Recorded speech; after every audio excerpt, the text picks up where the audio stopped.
Hello there and welcome to another Starcraft 2 beta commentary. This is WTii here, bringing you a 1v1 on the map Metalopolis. It's between myself as the red Zerg against Sovietico as the blue Zerg. So I'm guessing he's Russian or something with that name, I don't know. Soviet Russia and all that. So yeah, CVZ. Now I'm playing random, he doesn't know who I am. So what I like to do in random, if I'm against a Zerg player, especially on this map, is send my Overlord this way. I don't know if that's really the right thing to do. I need to practice that a lot to work out whether it's just worth sending it over this way, because I figure that if he sends his Overlord over here, I know he's there. And if I don't see an Overlord coming over here, I can at least find out if he's here. And if he's not here, then he's definitely there by the time I've built a lot of units. That's my thinking when I do that. Otherwise I might have just been better off just sending it off straight over here, because then I could tell when he's going to build a spawning pool. Instead I'm going to have to send off my second Overlord and pretty much take a gamble, but I'm not going to take that much of a gamble because it's a slight distance to get to your enemy if they're behind you like that on the Metalopolis. So I'm going to go for, aiming to go for like a 14 pool. Otherwise I would have probably pushed it to like a 15 pool, but it doesn't make that much difference.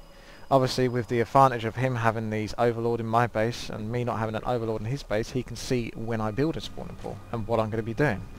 So then all he has to do is react in kind. So he's doing the same. So he sees a spawning pool go down, he's like, right, I'm going to build a spawning pool myself. Now, basically, he doesn't really have to build it that fast unless he wants to get Zerglings or Queens out quicker. It's up to him, really.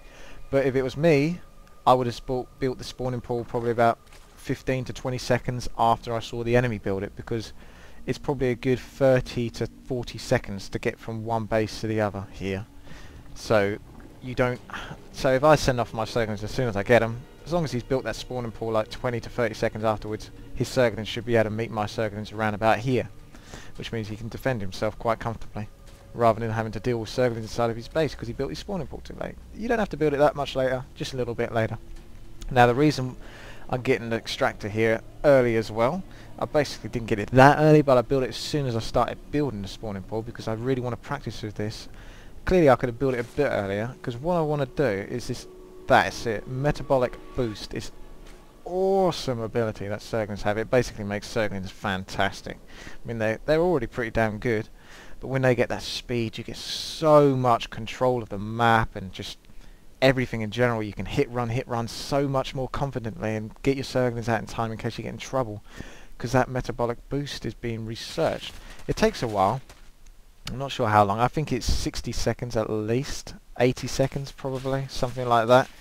So the earlier you can get it, the better, especially in CVC, because I tell you what, if you have a CVC fight where both have got mass Zerglings, the person that gets metabolic boost first is basically going to win, because he will hunt you down.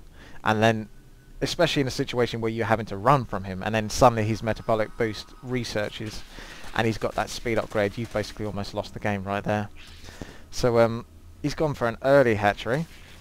Now this is certainly a risky move. I sometimes do this versus Zerg players, but generally it doesn't tend to work out, because all I have to do is put on as much pressure as possible. Now I was going to go for a surround here because I noticed I had more Zerglings, but oh, that was so bad of me. That really, I had to pull away there because I had so many weak units. But like I say, next time I'm in that situation, I won't be doing that. So don't do what I just did there. As tempting as it is to try and surround, do some damage to the Zerglings, and also try and take out the Queen at the same time, it's not worth it. I needed to pull those units back because I can then turn the ones that are weak into Banelings, because once they turn into Banelings, they get full HP again. Look, all my Zerglings are full HP and my Banelings are full HP, so it's all good. This is where the Banelings become awesome.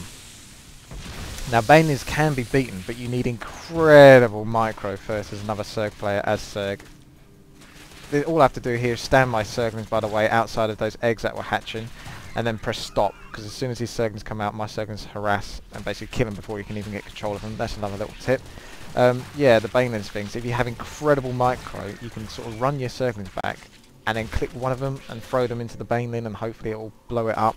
But that's so hard to do, because look at faster game speed and how fast these Zerglings do. You imagine in a pressured battle, having to, when you've got a whole ton of Banelings to deal with, having to individually pick Zerglings to deal with each Baneling is just, it's hard work. Now he's constantly bringing in Zerglings here, but it's not working out for him. because I've got just about enough banelings to blow them up. That spine core is not going to go up if I can help it. So basically, I think the lesson here is don't expand in Zerg versus Zerg. Like I said, I've very rarely seen it be successfully done. If you notice that the enemy player, if you're both Zerg and you notice that the enemy player is expanding or trying to get for an expand, don't. Just put as much pressure on them as possible. Go for banelings if you can. That's why it also helps to get an extractor as soon as you start building the spawning pool. That way you have enough Thespian gas to turn your Zerglings into it. As you can see, I have plenty of resources. I was tempted to build an expansion myself, but I thought I'd put on as much pressure as possible because I don't know exactly how this game is going to turn out. But yeah, you just got to get a mixture of banelings because there's very little chance that if he's gone for an expansion, he's going to have roaches. Roaches are the only thing that are really going to deal with Zerglings, and that's if you got them at a ramp, because Zerglings can still beat roaches when you get them surrounded.